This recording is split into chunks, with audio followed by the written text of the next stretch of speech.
Hello दोस्तों। बचपन से हम सुनते आते हैं कि माँ बाप के चरणों में स्वर्ग होता है। उनकी सेवा से बड़ा कोई धर्म नहीं और कोई बड़ा पुण्य नहीं, लेकिन न जाने क्यों बड़े होते हैं ही हम ये सब भूल जाते हैं। इस भावुक कहानी को पढ़कर शायद कुछ लोगों को वो सारी बातें याद आ जाएगी। आज की कहानी है माँ का श्राद्ध, एक भावुक कथा, इमोशनल हिंदी कहानी। दीदी याद तो है ना, कल माँ का श्राद्ध है। हमने बड़ी पूजा रखी है उनके आत्मा की शांति के लिए, इसलिए आपको सहपरिवार के साथ आना ही है। रूही अपनी नंदन कोमल को फोन पर कहती है। तभी कोमल उनकी भाभी को बोली, मैं नहीं आ सकती, आपको तो पता ही है कि उनको छुट्टी नहीं मिलेगी। अरे दीदी, ऐसे कैसे? माँ ने जमाई और बेटी उनके श्राद्ध में नहीं आएगी तो उनको शांति कैसे मिलेगी? इसलिए आपको आना ही पड़ेगा। बाकी मुझे कुछ भी नहीं पता। इतना बोलकर रूही ने फोन रख दिया। इधर कोमल पुरानी यादों में खो गई। जब उसके पापा की मृत्यु हो गई थी तभी कोमल अपने मायके गई हुई थी। कोमल को माँ बोली, बेटा तुम्हारे पापा मुझे छोड़कर अकेले ही चले गए, पता नहीं अब किसके आधार पर छोड़कर गए। माँ कोमल के गले लगकर रो रही थी।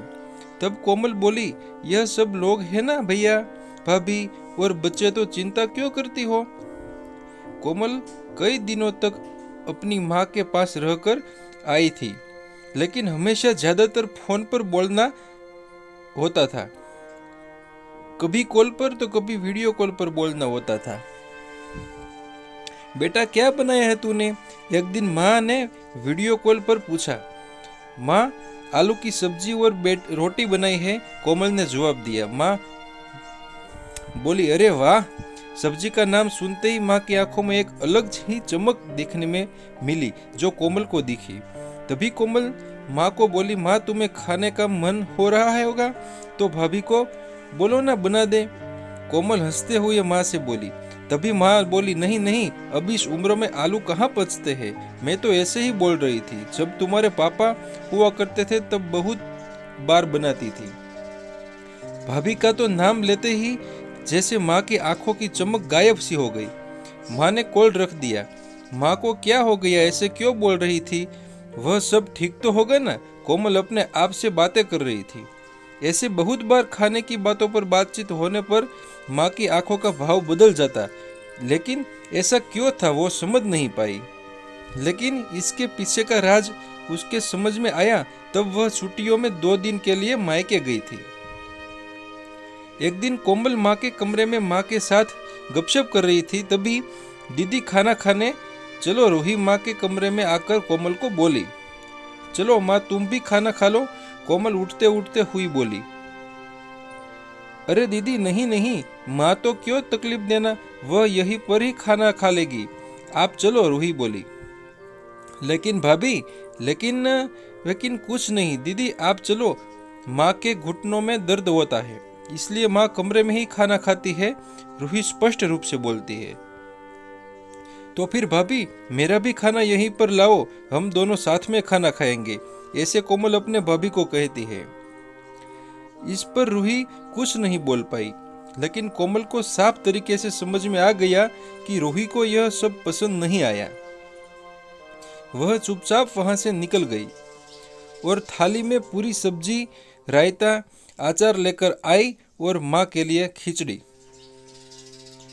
माँ यह क्या है, तुम यह सब नहीं खाने वाली हो क्या? कोमल माँ को बोली। उतने में रूही बोली, अरे दीदी, माँ को यह सब हजम होता ही नहीं, इसलिए मैं उनको खिचड़ी और दाल ही देती हूँ। इतना बोलकर रूही वहां से निकल गई। माँ ने अपनी प्लेट उठाई पर माँ का ध्यान कोमल की प्लेट पर ही था। यह देख कोमल सून ही पड़ गई। उसने माँ के मुंह में एक पूरी का निवाला डाला, लेकिन माँ ने मना कर दिया। तब कोमल ने अपनी माँ की आंखों में वही भाव देखा था जो वीडियो कॉल पर देखा था। पता नहीं भाभी का डर था या लड़की के निवाले का मोह था। तब भी कोमल ने पूरा खाना माँ को खिलाया और खुद खिचड़ी खाने लगी। 2 दिन कोमल वहीं पर थी और कोमल माँ को अपनी प्लेट का खाना खिलाती और खुद खिचड़ी खाती। ऐसे 2 दिनों तक चला। माँ के बहुत मना करने के बाद भी कोमल मात्र जिद में माँ को खाना खिला देती थी। वह बोली, भैया मैं कुछ दिनों के लिए माँ को अपने घर ले जाती हूँ। घर जाने से पहले कोमल ने अपने भाई तन्मय को पूछा। वह बोला, क्या तुम्हारा दिमाग खराब हो गया है? लोग क्या कहेंगे? बेटा माँ को तकलीफ देता होगा इसलिए माँ अपनी बेटी के घर रहती है। तन्मय गुस्से में बोला, अरे बाबा सही तो बोल रहा है वह। माँ बेटी के घर जाती है क्यों भला? तू आराम से जा अपने घर, मेरी चिंता मत कर, मैं यहाँ खुश हूँ। बेटे की बातें सुनकर माँ बोली। कोमल ने बहुत जिद की लेकिन माँ बेबस थी। कोमल उदास मन से अपने घर वापस आई। कुछ दिनों बाद खबर आई कि माँ अब नहीं रही। इस खबर ने सब कुछ खत्म कर दिया था। कोमल को पता था कि माँ कितनी तकलीफ में गुजरी, लेकिन माँ को दूसरा लड़का नहीं था बल्कि एक लड़की ही थी, इसलिए वह कुछ नहीं कर सकती थी। कोमल अकेले ही माँ के श्राद्ध में आई। आज माँ के श्राद्ध में 56 तरह के भोग बनाए गए। सब लोग मजे से खा रहे थे। लोगों ने रूही को तन्मय की वाहवाही करने में कोई कसर नहीं छोड़ी। दुनिया में सबसे अच्छा बेटा और सबसे अच्छी बहू कह रहे थे उन्हें। माँ के गुजर जाने के बाद इतना विचार कर रहे थे तो माँ जिंदा थी तब कितनी सेवा की होगी दोनों ने। कोमल दुखी होकर माँ की तस्वीर की तरफ देख रही थी। तभी दीदी चलो आप भी खाना खा लीजिए, रूही कोमल को बोली, जो माँ के रूम में माँ की तस्वीर सीने से लगाकर रो रही थी। वह बोली, नहीं भाभी मुझे नहीं खाना। लेकिन क्यों? आप नहीं खाना खाओगे तो माँ की आत्मा को शांति कैसे मिलेगी? रूही कोमल को बोली।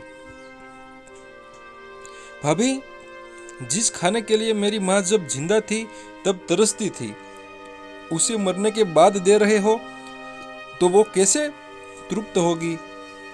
सोचकर देखो, एक बार आज अपने पकवानों का ढेर लगाया है।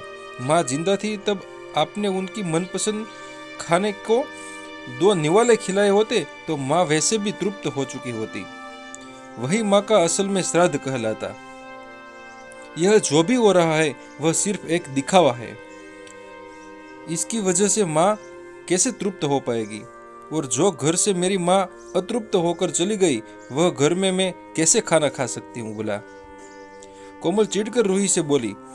तभी वहां पर तन्मय भी आ गया। भगवान की लाठी में आवाज नहीं होती है भैया, भाभी वो अब भी किसी पर पड़ती है ना तब खत्म बहुत गहराई से तक और न भरने वाली होती है। आप भी तो 2 बच्चों के माता पिता हैं, लेकिन मैं भगवान से दुआ करूंगी कि आप जब तक जिंदा हो तब तक आपको अतृप्त ना रखे। माँ ने तो अपना वनवास भोगकर कहीं नया जन्म ले लिया होगा, लेकिन आपकी जिंदगी बहुत बड़ी है। कोमल यह सब बोलकर माँ की तस्वीर लेकर चली गई। पीछे रूही और तन्मय की गर्दन शर्म से झुक गई।